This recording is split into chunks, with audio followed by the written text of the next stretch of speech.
How to add a simple Samsung clock widget on your home screen. These are pre-installed clock widgets on your home screen for your S24 Ultra with One UI 6.0. When you're ready to add this clock widget, long press a blank area on your home screen, like this here, and you'll see the widgets appear down here to the bottom, all right? So when you see this here, you'll tap on that once, and I want you to go down until you see clock, this right here, okay? So these are all gonna be pre-installed on your Samsung phone as you get it out of the box, okay?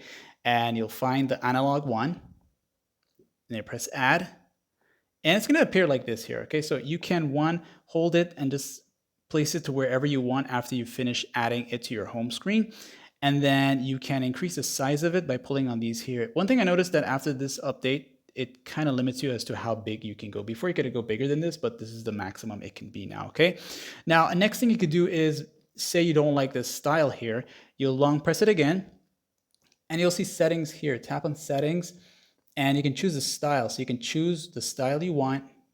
Okay, so maybe you want this one, perhaps the one you saw earlier here, and you can have it set to white or black like this here to match your, or have it stand out better for your wallpaper, okay, and then match the dark mode. Once you're done, press save, and then you'll have this right here. Okay? You'll have your clock widget on the home screen, okay? So like it's up, but wait. If you want something more fancy, check out this app here, this one in particular. It's gonna come with some pretty cool stuff here. You can check those out, and most of them are free. Like and sub.